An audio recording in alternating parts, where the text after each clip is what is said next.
Hay un principio, ahora hay un libro de Tolye muy famoso que dice el poder del ahora, ¿no? El poder del ahora. Que dice, bueno, el pasado ya pasó, el futuro puede ser excusa para muchas maldades del presente. Hay muchas sociedades que se entran en el holocausto para defender un futuro promisorio. Y es interesante el pensamiento. También hay una apelación a... porque algunos usan a los compañeros que han estado como una excusa para posicionarse políticamente o defender determinada manera de interpretar la realidad o las acciones políticas. Nosotros siempre hemos tenido mucho respeto por los compañeros que nos acompañan en las paredes y en el corazón. Y tratamos de entender este pensamiento que estaba dando vueltas y decir, bueno, en realidad nosotros tenemos presente a los compañeros, porque no somos de gajo. No es que da lo mismo todo lo que sucede y no es que todo empieza de cero. Hay procesos que se van constituyendo no solo por los años de uno, sino también por las generaciones que van sumando. Cada generación tiene un mandato, una tarea y un legado. Y entonces la siguiente lo recogen y lo avanzan.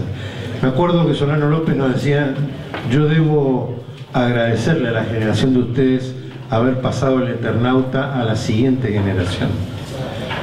Bueno, para nosotros recordar a los compañeros queridos es una manera de tenerlos presentes, no porque no dejemos que descansen en paz, que se lo merecen, sino porque en realidad cuando nosotros tomamos decisiones, abordamos políticas, entendemos lo que sucede y tenemos que preguntarnos si ir para la derecha, para la izquierda, para arriba, para abajo, en 45 grados, en 75, si tenemos que tomar decisiones, muchos nos basamos en lo que dirían los compañeros, en aquello por lo cual han peleado, por lo cual han muerto y por lo cual nosotros los tenemos presentes en nuestra galería individual del corazón, de la solidaridad, del amor y del honor también.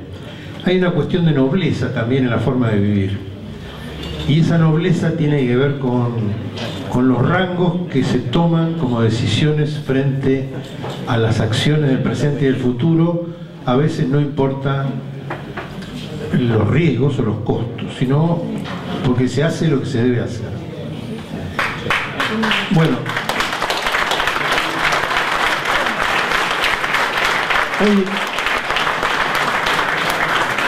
hoy tenemos a una persona para abordar ese tema. Pero antes voy a decir que hay tres periodistas muy importantes presentes. Jorge Mancinelli, el autor de uno de los libros más claros sobre papel prensa del Grupo Clarín, Silencio por Sangre, la compañera Rosana Barone, el compañero Jorge Benedetti.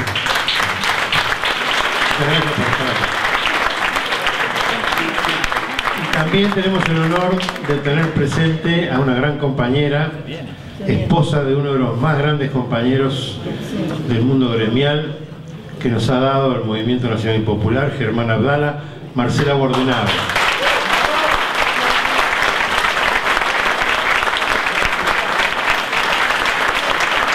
Una grande, querida y respetada compañera. Muy bien, Osvaldo, ¿tenemos resuelto el tema de la computadora y todo eso? Muy bien, vamos a presentarle a un querido compañero para meternos en el mundo de Ernesto Che Guevara. Quiero decir dos cosas antes de empezar. El pueblo argentino ya asumió hace mucho tiempo que quienes nos representan con mayor claridad desde el punto de vista político son Perón, Evita, el Che Guevara, Néstor y Cristina.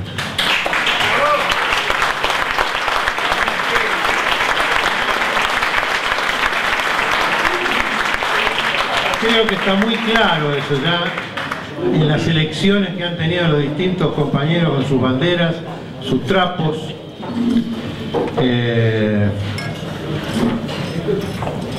Y no es solamente el orgullo de que Che como argentino haya participado en esa impresionante revolución que fue el faro de luz para todos los revolucionarios, sino porque también a lo largo del tiempo hemos ido incorporando esa figura a nuestra propia historia, a nuestras propias opciones, a nuestra propia experiencia.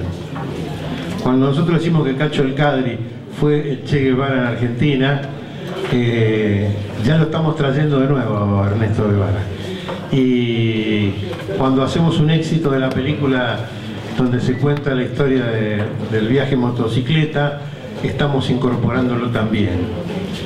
Y bueno, cuando reproducimos la pinta del Che Guevara en todos los pósters y en todas las revistas y las fotos, estamos poniéndonos orgullosos de tener un tipo de ese porte teniendo esa ideología. Cuando recogemos sus frases en las revistas, en las notas, en los artículos, cuando él plantea que es capaz de dar todo por Latinoamérica y después da su vida en la práctica, esa coherencia que nosotros tanto valoramos en el Che y que las generaciones que siguieron valoran en el Che. No solamente el hecho de ser una figura revolucionaria, de ser una figura pública, de dejar un ministerio como funcionario para pasar de nuevo a recorrer un territorio, a pelear en el Congo, a ir a Bolivia, a apuntar hacia venir a la Argentina. Hay un par de compañeros nuestros, uno de ellos está en Roma, que ha venido a la Westergel y que lo estaba esperando del lado argentino, porque el Che venía para acá, no es que se iba a quedar en Bolivia.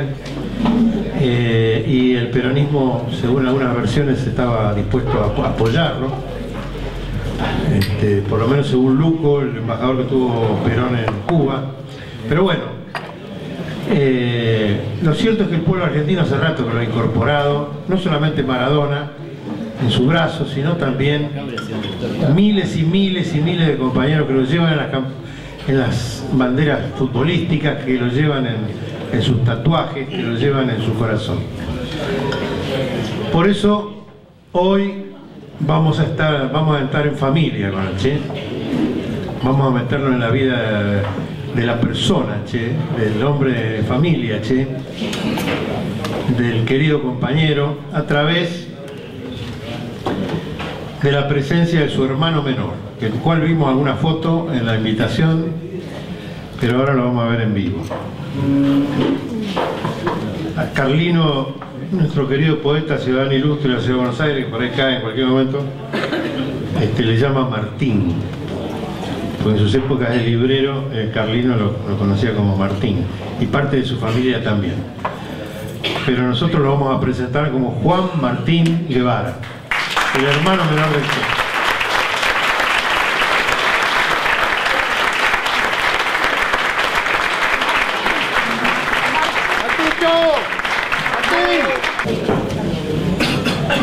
Bueno, buenas noches. Para mí es una sorpresa realmente, una gratísima sorpresa encontrarme aquí en este lugar y además de encontrarme con mucha gente conocida, alguna gente de muchos años.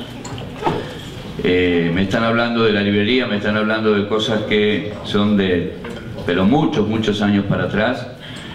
Y recién escuchándolo a Ramos, y se lo comenté, algo que también de muchísimos años para atrás, allá por el año 61, 62, Ramos con Spilimbergo tenían un instituto. En aquel momento no había universidad de periodismo ni comunicación social, era un instituto que quedaba en la calle Callao, muy cerca del Paulista. En aquella época existía el Paulista, y la Prat Gay, que era la vieja Prat Gay, era la profesora de literatura, Jorge Abelardo Ramos y Jorge Eneas Pilimbergo eran profesores de ahí, y yo era alumno de lo que sería ahora Ciencias de la Comunicación. Así que por eso estoy trabajando ahora en la comunicación. O sea, he vuelto después de muchos años de aquel estudio a tratar de ver cómo se comunica. Lo que yo estábamos viendo recién acá es un pendrive con alguna selección de fotos que por supuesto me preguntaron si las puedo dejar, y claro que sí, van a quedar también en la retina de ustedes, en las cuales lo que yo estoy tratando en este tiempo y en el que venga es de humanizar y argentinizar la figura de Ernesto Guevara. Por supuesto, Ernesto Che Guevara, pero antes de ser Che tuvo pañales, hay una foto por ahí muy linda donde está en una escupidera y la tienen ahí con 2 deditos puestos. Después apenas empezó a caminar, y así fue creciendo y caminando primero por toda la Argentina y después caminando por toda Latinoamérica y después por el mundo. Entonces, sin desvalorizar por supuesto todo lo que sucedió después, toda la épica, pero para poder entenderla, para poder saber de dónde y cómo puede ser posible el hecho de que de una familia más o menos normal hubiera salido alguien tan poco normal. Hay varias cosas que, entre otras, la primera es, después de tantísimo tiempo, tantos años, ¿por qué meterme en esto de la comunicación? ¿No? Volver para lo de Jorge Abelardo Ramos allá con el instituto y meterme en la comunicación. Hay muchísimos factores que han incidido. Por supuesto que uno de los factores es la actualidad que estamos viviendo en América, que se está viviendo aquí, y después factores internos, por supuesto, es decir, tomar la decisión de empezar a abrir recuerdos y abrir documentos y vivencias que en general no son conocidas, o que por lo menos no lo son en términos generales. Y una de las cosas es decir, bueno, Ernesto Guevara es argentino, y va a seguir siendo argentino, y fue argentino también en Cuba, y fue latinoamericano, y fue universal, pero de algún lado es de donde ha provenido. Una de las cosas que se dice, que siempre aparecen por ahí, es el hecho de que la familia es una familia oligárquica, aristocrática, digamos, lo menos es clase media alta y venida menos, eso es lo que menos se dice, pero en general es oligárquica, aristocrática, etcétera, ¿no? Y de verdad es una familia bastante extraña, por lo menos de donde venimos. Yo lo que puedo decir es el núcleo familiar nuestro no se parece ni se pareció absolutamente para nada a una familia de lo que podríamos llamar tradicional, de lo que podríamos llamar oligárquica. Esta foto que ustedes ven es la foto del casamiento.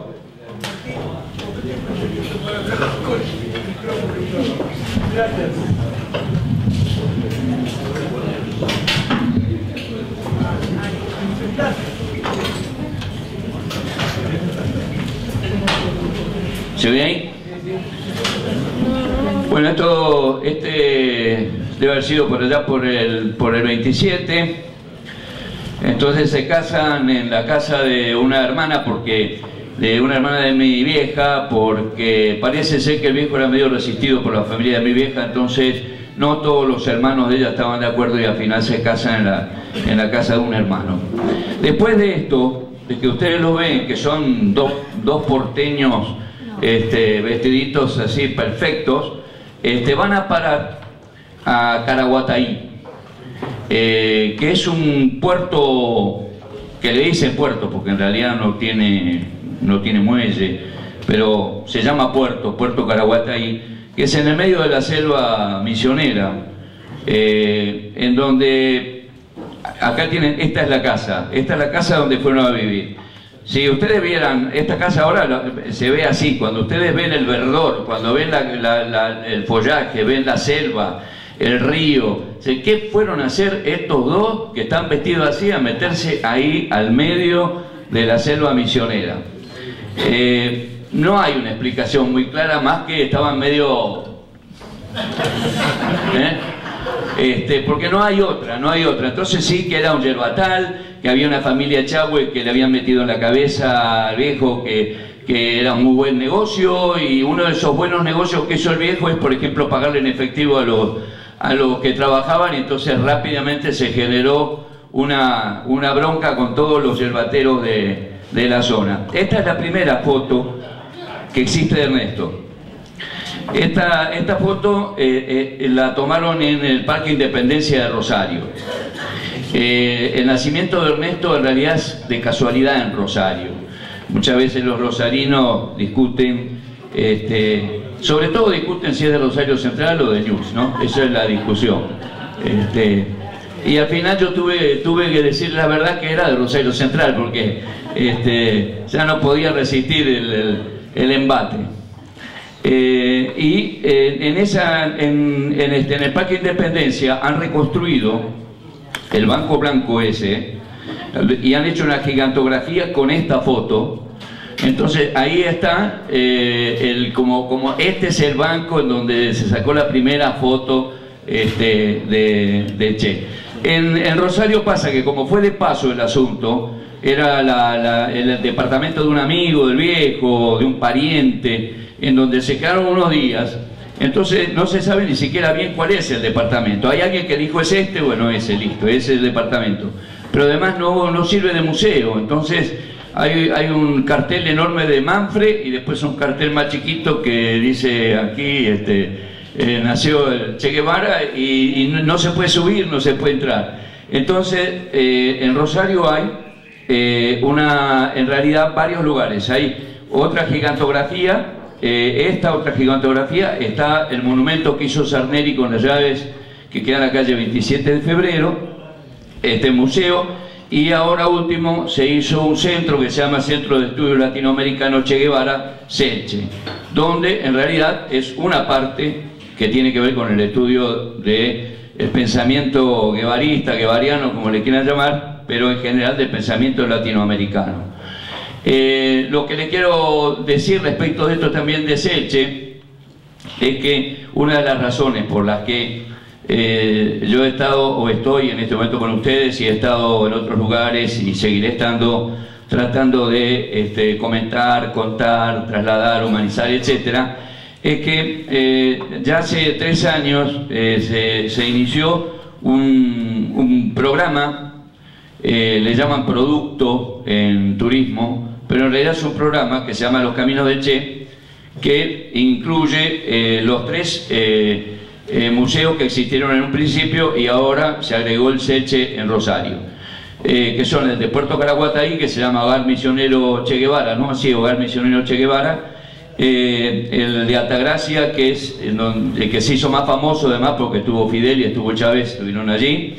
Y en el sur, el de La Pastera, en San Martín de los Andes, que tiene una historia muy interesante, porque fue cuando pasaron con Granado, con la moto, que fueron primero para el Atlántico, pasaron por Miramar y después cruzaron toda la Patagonia, llegan a San Martín de los Andes, y entonces empiezan a buscar a dónde dormir, a dónde pasar lo que querían, una noche, 2 o 3 noches. Entonces, en aquel tiempo los guardaparques andaban a caballo, entonces como andaban a caballo le daban de morfar los fardos y lo guardaban en un lugar que se llamaba La Pastera.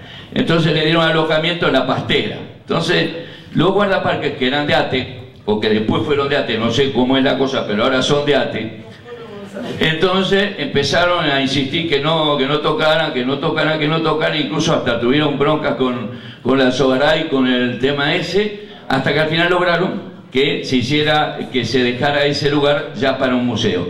Y ese museo está en manos de ATE. Es un museo que en realidad ellos dicen que no tienen nada para musear. Entonces es DVD, es informática, es libros, es todo lo que es el pensamiento, ¿no? Y los fardos. En el primer piso los fardos. Entonces, además, por supuesto, después toda la belleza del sur, ¿no? Esto, bueno, yo fui poniendo primero el casamiento, después cuando el primero, segundo, tercero, cuarto. Yo tengo 15 años de diferencia con Ernesto y 10 con la que me sigue, que no está ahí. O sea, ahí está Ernesto, está la vieja, típica, debe haber ahí piquillín, qué sé yo, la típica vegetación esa de Córdoba. Ahí está Ernesto, está Celia y Roberto. Entonces, 3, todavía no había llegado Ana María, muchísimo menos yo. Entonces, acá ya, entonces puse, ya aparece Ana María, la cuarta, digamos. Esta fue la familia, digamos, la familia troncal. Esto fue el grupo que estuvo más unido en todo lo que fue el itinerario de la familia, porque el tema es que van para Caraguataí, para Misiones, hay 2 años en Misiones, vuelve para Buenos Aires, ahí nacen los otros 2 hermanos míos, Celia y Roberto. De ahí es cuando aparece la enfermedad de Ernesto, el asma, y entonces con el tema de que el clima, el mejor clima para los enfermos de los pulmones era la sierra, y en aquel momento, bueno, entonces eran las sierras de Córdoba. Al final entonces van a parar para Altagracia. El nacimiento de Ernesto Rosario es totalmente casual, no tenemos familia en Rosario, tampoco en Córdoba. En realidad la familia era de Buenos Aires. Entonces salen de Buenos Aires, van a Caraguataí, cuando bajan desde Misiones para Buenos Aires porque mi madre iba a parir, la cosa se produce en Rosario, se quedan en Rosario, después Buenos Aires, 2 años en Misiones y de nuevo a Buenos Aires. Y de ahí a Córdoba, en donde nace ya Ana María, la cuarta, y yo el quinto. Entonces, yo lo puse una foto con el viejo también, porque si no siempre la vieja nada más. Y después les voy a contar un poco algunas cosas de la familia y cómo era mi viejo, cómo era mi vieja, y algunas de las cosas que se dicen, y un poco no sé si leyenda, ¿no? Pero algo parecido a leyenda. Y bueno, hay una foto también por ahí que van a aparecer el otro grupo de chicos. Esta es la casa donde está el museo en Altagracia, se llama Villa Nidia. Ahí en esa barandita hay una estatua que han hecho de lo que sería Teté, de lo que sería Ernesto Chiquito. Acá ya está esta que está acá a la izquierda, es la abuela Ana. Nosotros en la familia, los viejos tuvieron una imaginación muy grande para ponernos los nombres, porque a Ernesto le pusieron Ernesto por mi padre, Celia por mi madre, Roberto por el abuelo, Ana por la abuela y Juan Martín por otro abuelo. Así que fue así, tac, y bueno, decidieron no tener más. Entonces esta es la abuela Ana, que es muy importante en nuestra vida y en la vida de Ernesto, y la tía Beatriz, que está al lado del viejo, que también es muy importante porque era la tía. Mi padre tuvo 10 hermanos, pero esta era la tía nuestra, ¿no? Era soltera, sí, y se quedó cuidando a la abuela. Entonces acá es una de las visitas que hicieron ahí esta era una casa que estaba al lado de una cancha de golf, que recién me decían si el viejo era arquitecto, ¿no? Porque había hecho casas, y hay alguien por aquí que vive en una casa que había hecho el viejo. Dice, no, porque era arquitecto, no. Si uno le decía, ¿qué tal arquitecto, cómo le va? Sí. O sea, ¿qué tal doctor, cómo le va? Sí. ¿Qué tal ingeniero, cómo le va? Sí. Él era amplio, pero amplio en el sentido profesional. Pero nunca se recibió, jamás. Pero se construía bien. Este es el otro grupo. Ustedes vieron, allá estaban el grupito, digamos, más selecto, y estos eran los amigotes reales. Epa. Y hay uno de ellos está en Altagracia, que 2 por 3 nos encontramos Empezamos, entonces él cuenta que lo veían, decían, ¿cómo es asmático y fuma? Porque había unos cigarrillos del doctor Andreu, ¿sí?, que era para asmáticos. Entonces no entendían nada cómo puede ser que un pibe, ¿no?, que era asmático andaba fumando los cigarrillos. Entonces él contaba eso de los... Entonces están con un palo de golf, porque ahí está, al lado de esa casa, estaba la cancha de golf, que la diseñó mi viejo también, a esa cancha de golf, que fue una de las cosas por las que pudieron vivir seguramente un tiempo, ¿no? O sea, porque mi padre era una máquina de reventar la plata que ganaba, o sea, que habrá cobrado por hacer eso, y bueno, en poco tiempo de nuevo andar caminando por ahí. Entonces estos eran todos Cádiz, ¿no? También Roberto, Ernesto, todos estaban ahí juntando la pelotita y llevando las bolsas de los jugadores. Esto es ahí mismo, en esa casa, que es la Casa de Piedra. En Córdoba, en Altagracia, primero vivieron, digo, porque yo viví recién en la última casa, en una calle Chile. Yo nací en el 43 y hasta el 48 en esa casa, en la última. En Altagracia fueron 4 casas. Es más, en esa de Villanidia fueron 2 veces. Vivieron ahí, se ve que se le cortó el alquiler, no sé, fueron a otro lado y después volvieron ahí. Y después hay otras 2, la Casa de Porte y esta que es la Casa de Piedra. Estuvieron en Villa Allende y después en Córdoba. Es decir que en esos 14 años o algo por el estilo de Córdoba fueron 5 o 6 casas, era un revoleo. Entonces acá estaban en la Casa de Piedra, que es al lado del golf.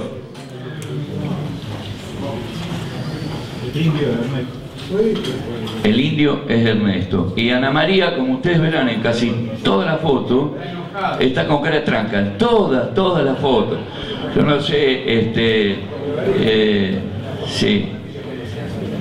Bueno, digamos, para que vean el físico, ¿no? Yo la elegí, porque hay una serie de... siempre estaban en algo que tenía que ver, o pileta o playa. Entonces, en algunas están todos en traje de baño y Ernesto vestido, que se ve que estaba con el ataque imposible de asma, y en esta no, en esta él estaba, se ve que bien, y ahí está, entonces, bueno, estos son unos primos que el casamiento ese donde aparece la primera foto, que son Mur, de la Serna Mur, ¿no? Mur era el marido de Elmira de la Serna, que era hermana de mi vieja. Y estos son Mur, son primos hermanos nuestros. Entonces, ahí está Ernesto y Celia, y después los 3 Mur, ¿no? Que son Juan Martín, la Coca, que es Edelmira, y Ernesto. ¿Cuál es de la Serna eso? ¿Cuál es de la Serna? Son, en realidad, a ver. Todos son de la Serna. Claro, todos son de la Serna, porque son todos hijos de madre de la Serna, ¿no? Pero estos son Mur de la Serna, son todos igualitos, que y Mur de la Serna, y estos 2 que son Celia y Ernesto, son Guevara de la Serna.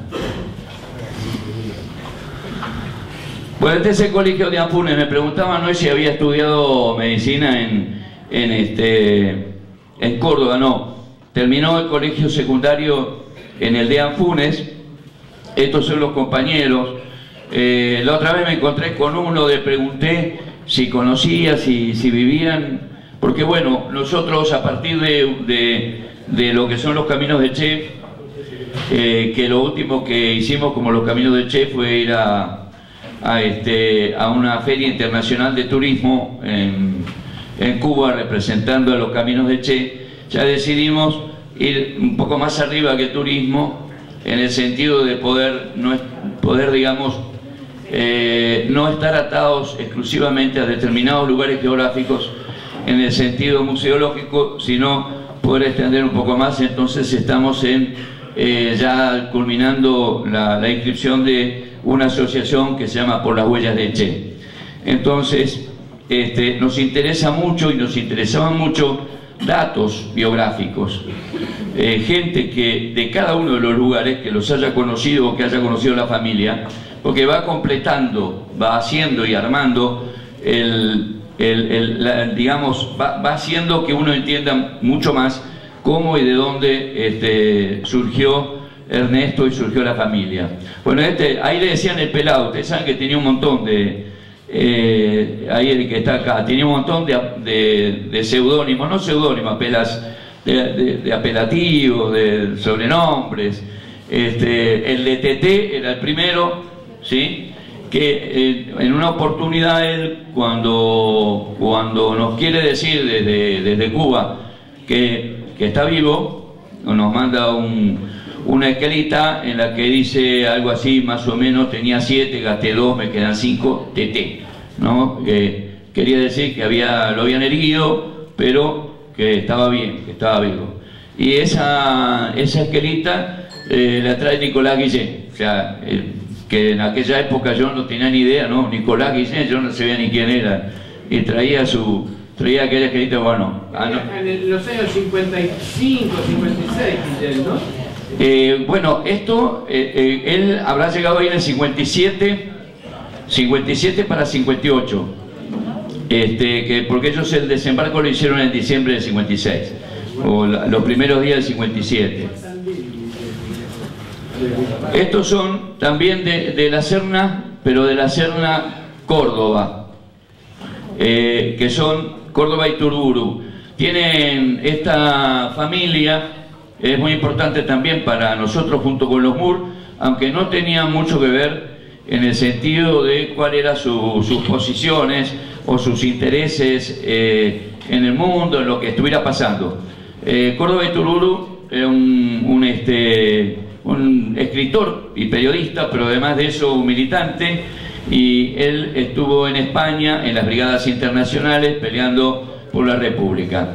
Y la mujer era del Partido Comunista, ambos eran del Partido Comunista, y era la parte, digamos, donde mi vieja más se inclinó de la familia. Se llevaba bien con algunos, no tan bien con otros, pero en el sentido político fue, además, Córdoba tenía una biblioteca inmensa, una biblioteca realmente, la única contra que tenía esa biblioteca es que no te dejaba llevar los libros, pero una biblioteca que era para quedarse a vivir ahí.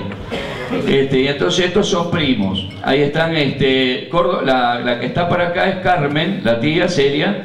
Esta es la negrita, Carmen Córdoba y Turburu, que murió, y Fernando, que también murió. Y después Ernesto. Bueno, esto es para que vean que siempre se cumplían todas lo que decían, dice entrada prohibida, están todos agarrados del cartel.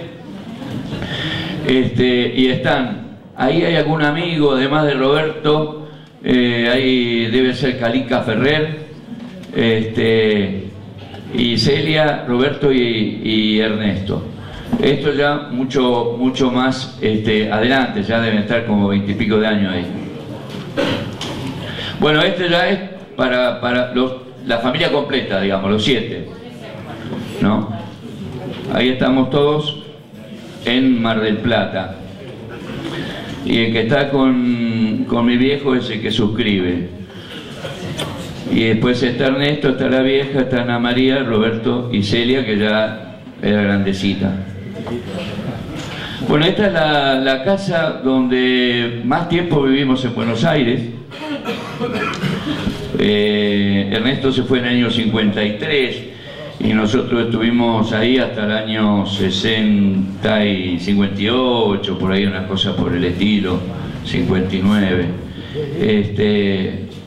en esa casa, que era una casa, la última, en la que yo no sé de cómo habrá logrado, me parece que por algún lado de mi madre, tener unos mangos para poder comprar esa casa. Entonces, en la parte de abajo vivía una gente.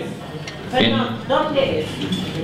¿Dónde era? Porque la tiraron abajo, Arauz y Mansilla. Arauz y Mansilla, justo en la esquina. La casa de enfrente, que probablemente debe haber alguna foto de la casa de enfrente, todavía existe. Pero bueno, son varias las cosas. En primer lugar, muchas veces preguntan, bueno, pero y tal cosa y tal otra. No, uno cómo se iba a imaginar que la persona que tenía al lado iba a ser el Che Guevara después, ¿no? Entonces no te ibas a poner a anotar lo que hizo, lo que no hizo, qué leyó, qué no leyó. Esto no se tira, claro. Entonces la casa la tiraron abajo y bueno, creo que era en la capital federal y estamos viendo dónde podemos poner un pie para hacer un museo, para que realmente empiece por lo menos en algún lugar, a haber actividad que tenga que ver con el pensamiento, con la documentación, con todo lo que puede implicar Ernesto o el Che, dónde ubicarlo. Esta casa ya no existe, pero eso hay una vieja revista, bueno, los viejos como yo, todos son más jóvenes acá, pero los viejos como yo, que se acuerdan de la revista Continente de los años 50, en la revista Continente sacaban en la tapa, había siempre un artista plástico que se ponía allí un cuadro, y era tan extraña esta casa que hay un pintor que la vio y dijo, yo la pinto, y salió en la revista Continente. Yo ando a la búsqueda de esa revista, pero todavía no, se ve que está agotadísima porque no la pude. Él la pinta, pero del lado de Arauz. Esta es Mansilla y aquella es Arauz. En aquella época, bueno, era todo empedrado, el barrio ese era, bueno, nosotros jugábamos en la calle, pasaba un auto de vez en cuando, no, nada que ver con lo que es ahora el barrio. Esta es la misma casa, el balcón de la casa. Entonces ahí está, el pelado que está ahí es un hermano de mi madre que se llamaba Jorge de la Serna, que es uno de los que más influyó en Ernesto en locuras de cosas como andar en planeador, como las motos, como las lanchas, como todo lo que fuera riesgo y todo lo que fuera algo que ver con el deporte, pero con el deporte con riesgo, ¿no? Era un gran nadador, un luchador grecorromano, un tipo que todo lo que tenía que ver con el físico, y lo llevó a Ernesto, y a Ernesto por supuesto le gustaba, ¿no? Tipo bastante particular, un gran lector, pero siempre solitario, siempre andando por las suyas, ¿no? El que está acá es Luis Rodríguez, que fue el cuñado mío, el marido de Celia, murió. Roberto, que está allá, que vive, por supuesto que está ahí con la corbata soy yo, y Carlito Figueroa, que también ha muerto, y que tiene por ahí, hay en una foto, hay otra foto por ahí que tiene una historia muy linda. Carlito Figueroa fue amigo de mis hermanos, y bueno, yo por supuesto que con la diferencia de edad no era amigo, pero conocido desde siempre la familia. Esta es la casa de enfrente, que todavía existe, ¿no? Es una de las pocas casas de ahí de la zona, salvo la iglesia de Guadalupe, que no la tocan, por supuesto, o el colegio, pero es una de las pocas casas que han respetado. Todo lo demás, casi todos son departamentos ahora. Y ahí están de nuevo lo mismo, está Roberto, Ernesto, Jorge y Carlos Figueroa. Esto debe ser por los años 50 y algo. Esta es la Atalaya Polo Club, que era lo que después fue un club de rugby.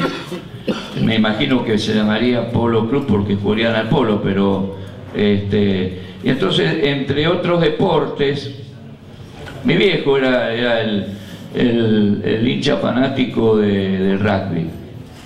También le gustaban otros deportes, el atletismo, el fútbol no.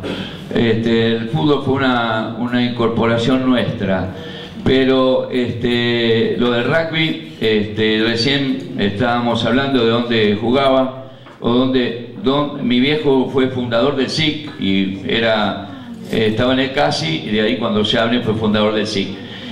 Pero el ambiente del rugby no era realmente un ambiente de lo mejor, más que para hacer deporte, ¿no?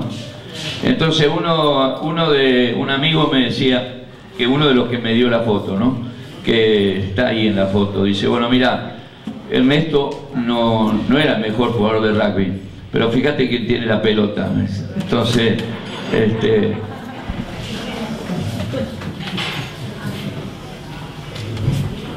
bueno, este es el momento que llegamos nosotros a La Habana en el año 59. Como verán, ni siquiera en ese momento largó el habano Ernesto. Ese abrazo, así como se ve en una foto que es estática, en la realidad también fue como si fuera estática, porque fue pero una eternidad, una eternidad. En aquella época había para poder fotografiar o filmar, estaba lleno de cables por todos lados, y la vieja atropelló todos los cables que andaban por ahí para abrazarse, y entonces ese abrazo fue increíble, increíble. Todavía es como si lo tuviera, que yo estaba ahí también, ¿no? Y además era, digamos, que estábamos esperando turno, pero no, acá, bueno, estos que están ahí atrás son los tripulantes del avión que fueron. Esta que está acá es Aleida, la mujer, ahí está la vieja, ahí está Ernesto, estoy yo, ahí está el viejo. Y no sé quién era, un tipo conocido, pero no me acuerdo ahora quién.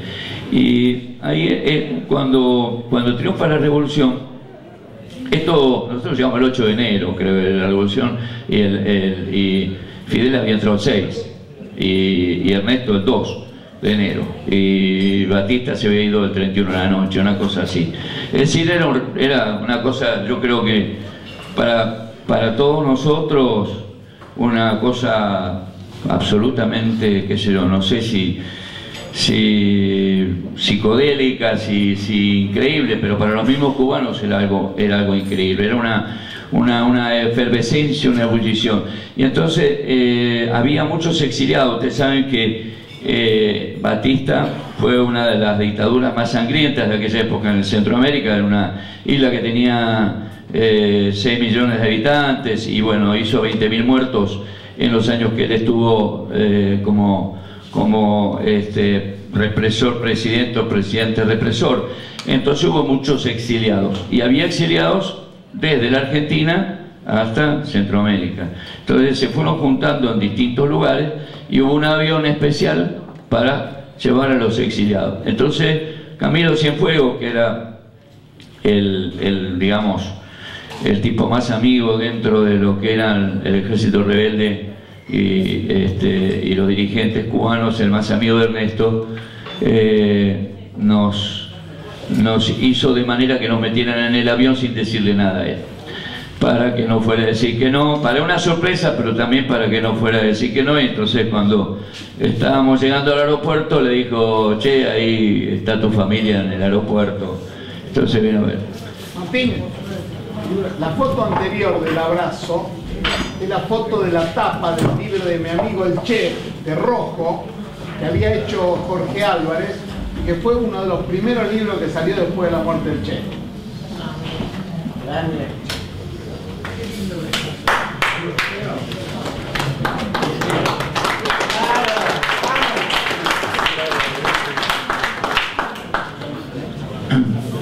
Este que está allá al lado de Ernesto, bueno, yo siempre, la foto de Corda, que es la más conocida, que es la cara de guerra,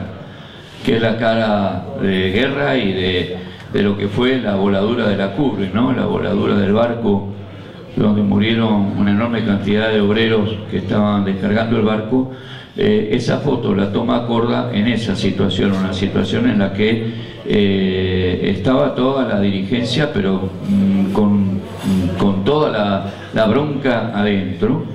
Entonces yo creo que esta es la verdadera cara de Ernesto. Esta era su cara. Esta era, además, después hay una foto que no está por acá, están jugando al golf con Fidel, y se ve que Fidel mucho con el golf no andaba, y el otro lo está mirando con una cara, pero así, pero una cara de eso, de cara de argentino, ¿no? Cara de argentino cargando a alguien, así, lo está mirando como yo.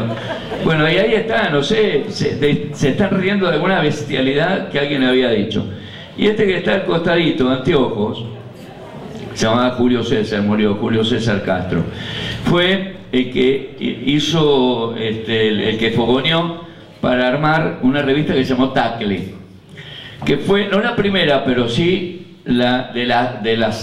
fue la segunda, pero fue la más importante revista de rugby que se hizo en los años, qué sé yo, 50 y pico.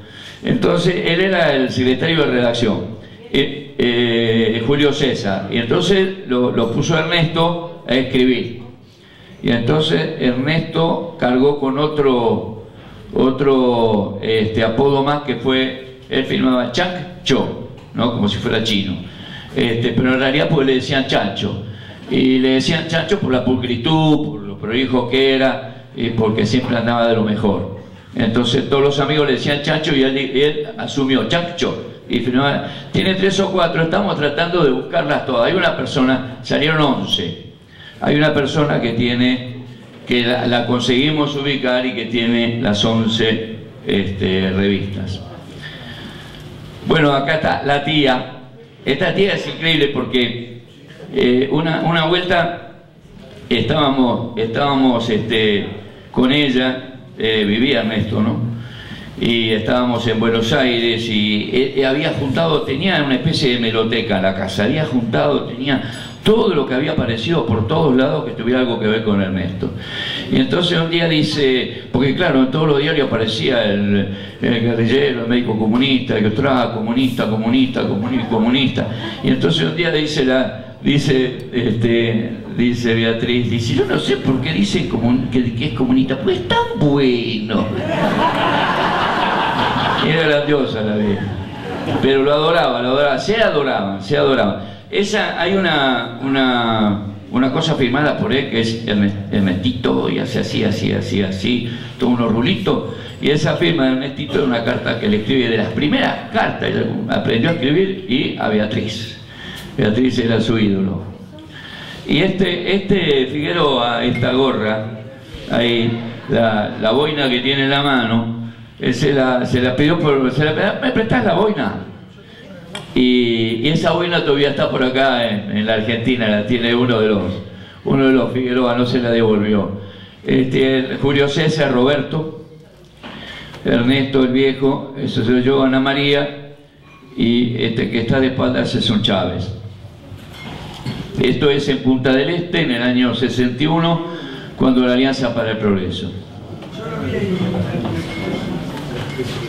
Yo al Che me lo imagino enorme, para mí cuando era chiquito. Pero tan chiquita no era. Y bueno, ahí que es el que se ve un ojo chiquito ahí al lado, atrás de Ernesto. No, ese es Tamayo, ese estuvo en la Sierra Maestra, estuvo en el Congo y estuvo en Bolivia.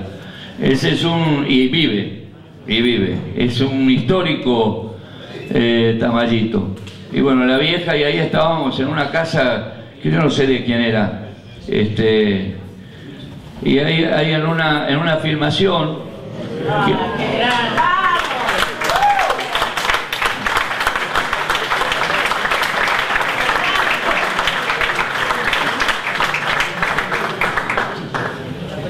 bueno, otro día yo tengo la grabación del discurso de él aquí, en este día que fue en el Paraninfo en Montevideo.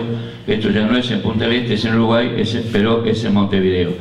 Entonces él hace un discurso que no es como el discurso que da en la Alianza para el Progreso, en la UEA. Es otro tipo de discurso, están todos los militantes y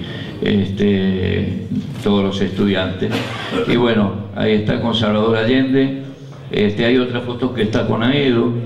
El otro día me encontré con la hija de Aedo, y entonces nos acordábamos de aquella cosa del año 61. Perdón, Juan Martín, ¿Aedo no fue el que lo hospedó en su casa? Yo no sé si No sé si lo hospedó, pero sí le dio de comer, porque me contó la hija que estaba la vieja y le decían las amigas, pero ¿cómo le vas a dar de comer a él? Si es un guerrillero comunista? Entonces decía, pero no, ¿cómo no le voy a dar de comer si ha venido a mi casa? Entonces estaba la discusión, entonces no sé si se quedó a dormir, pero de comer le dieron.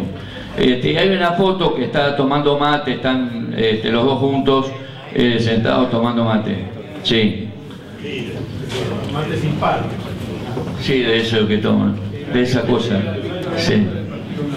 Esta es, bueno, Ernesto, la verdad que no quería pudrirlo con tantas fotos, entonces fui salteando, porque si no iba a ser larguísima la cosa. Ernesto en México, la conoce en Guatemala, Hilda Gadea, y en México se casa, y la tiene Hildita, que es esta niña que está aquí. Hildita murió a los 30 y pico, casi 40 años, y después él, cuando se casa de nuevo con Aleida March, y tiene 4 hijos más que sí viven todos en Cuba. Y esta chiquita vivió en Cuba y murió en Cuba, Hildita. Acá está, esa es la mayor de las hijas, esa Alegrita, Aliucha, que la ven haber visto acá alguna vez en televisión, que ha venido, que es médica, que es pediatra. Y bueno, y ahí está entre los dos monstruos. Bueno, esta es una de las últimas fotos que tiene él con todos sus hijos. Después hay una en que ella está caracterizado para salir de Cuba, y que entonces va, y entonces Aleida le dice a los chicos que es un amigo de papá, y entonces decían, bueno, se ponían a mirarlo, y él en realidad estaba despidiéndose de sus hijos, ¿no? Pero esta es la última foto. Ya al poquito tiempo, este que está en brazos es Ernesto, su último hijo, que prácticamente no lo conoció, y ya después, a partir de esto, ella se va para el Congo, y después del Congo regresa de nuevo para La Habana, para Cuba y después para Bolivia. Y ahí yo estaba comentando recién por algunas cosas que se dicen, y yo escuché el otro día de nuevo, y de gente que no debería, ¿no?, meterse en ese templaderal de las diferencias ideológicas y las diferencias entre Fidel y el Che, y que esto y el otro, y la sombra o no la sombra, o si la envidia o no la envidia. Entonces, nosotros vamos a hacer mañana una entrevista para un compañero histórico de la Revolución, de la Sierra Maestra, un hombre que no es muy conocido por nosotros, no es muy conocido digamos, internacionalmente, y que él fue enviado junto con otra gente para el Congo Brazzaville, al mismo tiempo que Ernesto iba al Congo belga, es decir, iban a hacer una pinza. Todo lo que Ernesto hizo nunca, jamás estuvo fuera de lo que Fidel estaba de acuerdo, y habrán discutido algunas cosas, seguramente las habrán discutido porque eran dos fenómenos, pero de ninguna manera cosas como las que se dicen por allí. Incluso hay una cosa que escribe Ernesto cuando está preso en México, cuando ellos están preparándose para subir a Granma y para ir a Cuba, tienen un mal movimiento o alguien que los botonea, no sé. El asunto es que le caen al lugar donde están preparándose, le toman 2 o 3 casas de las que tienen y meten preso a casi todos. No a todos, a casi todos, pero va Fidel, está preso Ernesto. Entonces hay una gestión que alguien hace una gestión y salen todos en libertad salvo 2, y uno de los 2 era Ernesto. Entonces le dice a Fidel, váyanse, porque ya esto está descubierto, va a fracasar la salida, ya tenían el barco comprado, el Granma, tenían todo, sacan, yo después de alguna manera llego. y la respuesta escrita por Ernesto en sus escritos, dice: yo no te abandono. Y esto es fundamental, porque ese yo no te abandono para siempre, es decir, no hay absolutamente ninguna duda. O sea, los que puedan decir si fue un error o no fue un error lo de Bolivia, como esto, lo otro, lo demás acá, puede haber 1000 discusiones sobre eso. Lo que no puede haber discusión es sobre qué significaba Che para Fidel y qué significaba Fidel para Che. O sea, de eso sí no hay ninguna discusión.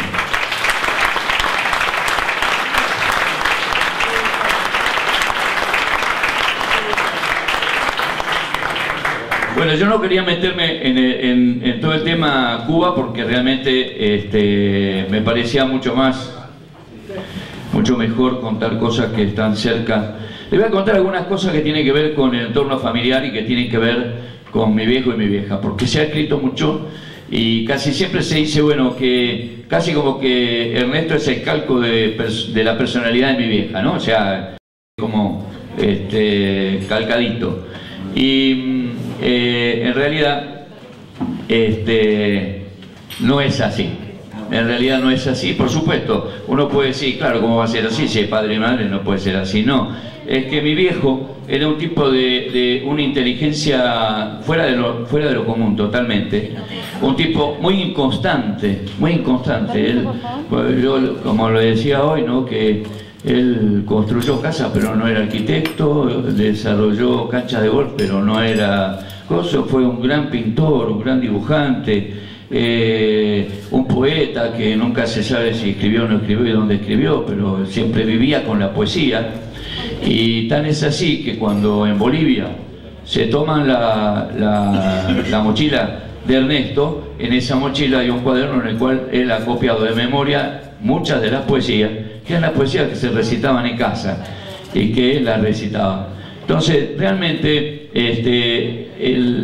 la personalidad de él ha sido una excelente mezcla de las dos personalidades, ¿no?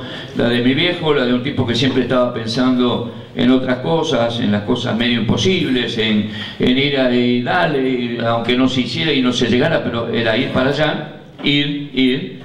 Y la vieja, que tenía los pies en la tierra, que era una persona investigadora, culta, estudiosa, etc.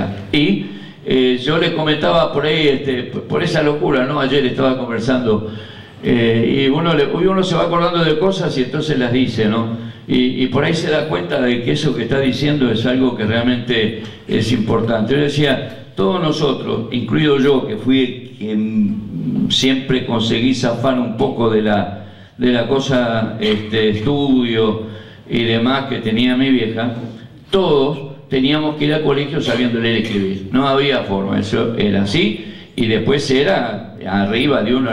Y mi viejo era que había que aprender a tirar.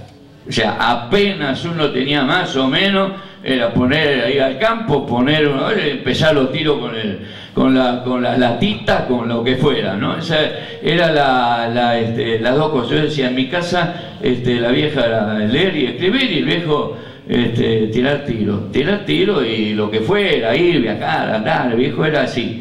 Y era un ajedrecista. Mi viejo fue que lo metió en el ajedrez a Ernesto. Es decir, que realmente, digo, estoy hablando más de mi viejo que de mi vieja, porque de mi vieja hasta se han escrito libros sobre ella, ¿no?